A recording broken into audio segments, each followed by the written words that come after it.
Bonjour à vous, j'enfile ma casquette d'éditeur pour vous proposer cette vidéo qui vous surprendra peut-être, mais évidemment, vu que je suis producteur de contenu et éditeur de contenu, tout ce qui touche autour de la censure me touche un ou moins indirectement. Elle m'a déjà touché sur cette chaîne YouTube. Donc là, c'est pour parler de l'affaire Éric Zemmour. Alors pourquoi je m'intéresse à Éric Zemmour? Tout simplement parce qu'il y a un grand débat dans l'édition. Alors c'est parti déjà d'il y a quelques semaines, où les auteurs qui étaient affiliés à sa maison d'édition avaient signé une pétition pour qu'il soit dégagé parce que officiellement il avait des idées inconvenantes. Officieusement, j'imagine qu'il leur faisait surtout de l'ombre dans la promotion, parce que c'est quelqu'un qui est, c'est-à-dire, on va dire, un monstre, une locomotive pour une maison d'édition. Dans le milieu de l'édition, il rapportait plusieurs centaines de milliers d'euros, mais surtout, il captait une visibilité médiatique extrêmement importante. Et aujourd'hui, la question, il a trouvé à se faire éditer. Donc il est parti, c'est bien, il est parti chez Amazon, donc comme ça tout le monde est content, il aura plein de sous, Amazon ne paiera pas d'impôts en France, et puis les gens seront contents d'aller acheter à moindre prix des livres au contenu qui seront difficilement maîtrisables. Mais ça, c'est encore un autre sujet, j'aurai l'occasion de revenir dessus. Parce que nous allons parler même un peu d'Amazon dans cette vidéo. Bref, en tout cas, maintenant, il a pu sortir son livre. Il va pouvoir sortir son livre. Maintenant, la question, c'est est-ce qu'on va devoir le sortir dans nos librairies? Attention, c'est sulfureux. Eh bien, moi, évidemment, je suis pour qu'il puisse publier son livre. Pourquoi? Parce que si on commence à censurer Éric Zemmour, à qui on va s'arrêter?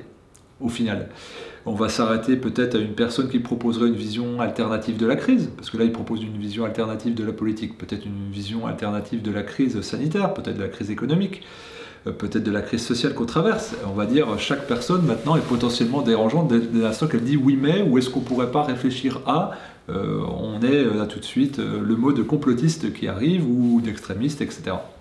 Alors je ne vais pas vous faire l'affront de vous citer la fausse citation de Voltaire. Je ne suis pas d'accord avec vous, mais je mourrai pour que vous puissiez le dire. C'est faux, hein, déjà, cette citation n'est pas de Voltaire. Et ensuite, si on commence un peu à fouiller de Voltaire, on se rend compte qu'il avait des propos hautement antisémites. Donc je vous renvoie, quand on défend certaines personnes, il faut toujours s'intéresser à ce qu'ils disent, hein, des Victor Hugo, des Voltaire, ont eu des propos assez obscènes à l'égard de certaines catégories de la population. Voltaire aussi a eu des propos très racistes. On sait que des Lumières a eu des propos très racistes. Pourtant, ces gens-là ne sont pas censurés aujourd'hui et ont même des statuts et ont même des noms de collèges, des noms de lycées. Alors, pourquoi ce sieur Zemmour, qui a des discours certes discriminatoires que je ne valide pas, il faut toujours le préciser, hein, bien-pensance oblige. Donc, bien-pensance, c'est-à-dire qu'on est obligé de montrer le cadre propre. Je suis complètement raccord avec ce que je dis.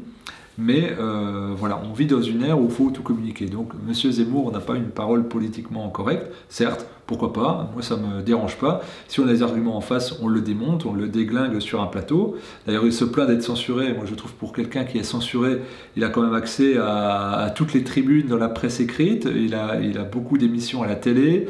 Il est présent aussi en radio, souvent interviewé. Donc, quand on arrive à faire le tour des médias pour se plaindre qu'on est censuré, moi ça me semble assez bizarre. Des gens censurés, il y en a actuellement. Je pense à certains professeurs et à certains médecins qui voudraient bien s'exprimer et qui n'ont pas la possibilité. Donc c'est un faux débat, pour moi c'est un faux débat. Évidemment ça le fait gonfler lui, et peut-être son audience, et peut-être ça valide, on va dire, on censure des choses pertinentes, peut-être que ça fait adhérer encore plus. Et moi je trouve ça dangereux que des libraires se disent est-ce qu'on va le diffuser ou pas? Parce que aujourd'hui c'est ce propos de Zemmour pour un champ politique, mais pourquoi pas un médecin? Pourquoi on ne va pas censurer le livre d'un médecin, puis après d'un sociologue, puis après d'un historien?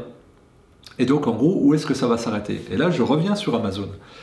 Amazon, il y a quelques années, avait publié le livre phare d'un dictateur allemand du milieu du siècle, donc je ne vais pas dire son nom pour la censure, et avait dit, non, au nom de la liberté d'expression, nous publions cet ouvrage. Très bien. Là, Amazon a émis l'idée de mettre dans les colis de chaque client qui commanderait des livres qui peuvent être critiques envers certaines thérapies d'injection, pour faire un avertissement au lecteur, attention, ce que vous allez lire n'est pas correct et sans doute pas vrai. Donc là, on commence à être dans quelque chose qui est complexe, c'est-à-dire que Amazon est un distributeur. Mais quand un distributeur commence, comme un libraire d'ailleurs, quand un distributeur commence à mettre de l'idéologie, ce n'est pas son travail.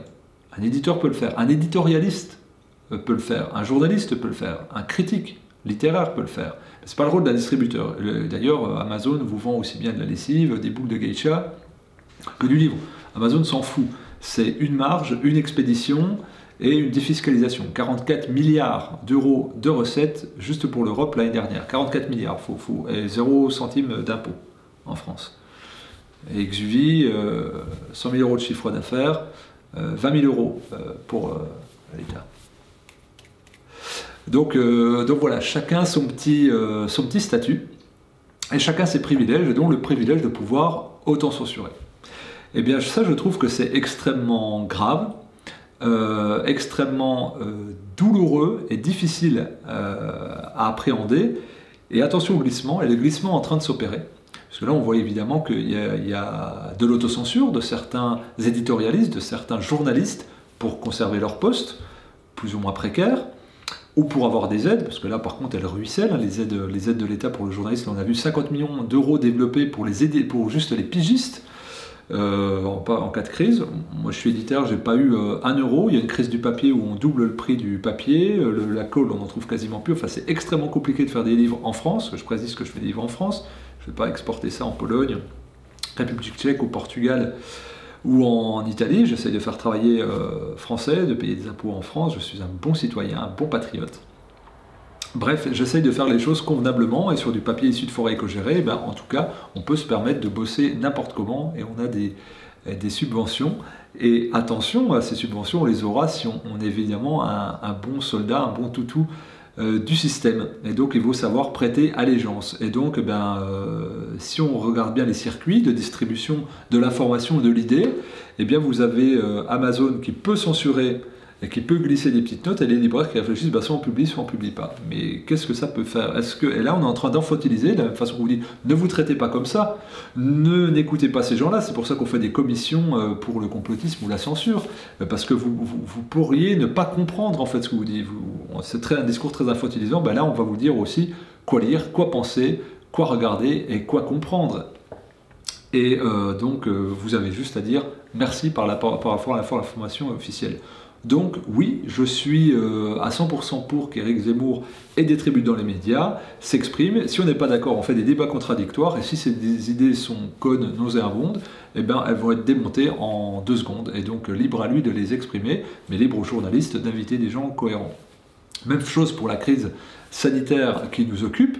Eh bien, pourquoi pas faire des débats contradictoires? Il y a certaines injections, il faut parler des gens, et puis on va dire argument contre argument comme en politique, et puis les gens décident, ils sont assez grands pour faire cela. Eh bien non, on nous empêche le droit d'avoir un esprit critique. Donc derrière cette affaire Zemmour, alors ça serait facile de dire, bon, bah, c'est un extrémiste, on le dégage, mais en fait, à un moment donné, est-ce que l'extrémisme n'est pas en train de se resserrer et devenir un mot générique pour tout ce qui n'est pas mainstream? C'est-à-dire si je dis, oui, mais peut-être qu'on pourrait pas réfléchir, c'est extrémiste. Eh bien peut-être qu'on est en train de tomber là-dedans. Donc je vous invite à réfléchir, je vous invite à partager cette vidéo. Je vous invite à réfléchir là-dessus et à vous positionner et à ne pas se tromper de combat. Et ne pas regarder la personne, mais plutôt ce que représente cette personne. Je vous invite à me suivre ainsi que le travail de ma maison d'édition Exuvie sur nos différents canaux, donc Instagram, Facebook et Telegram, où on peut partager des actualités, on va dire, moins mainstream pour le coup. Et je vous dis à très vite. Bye bye.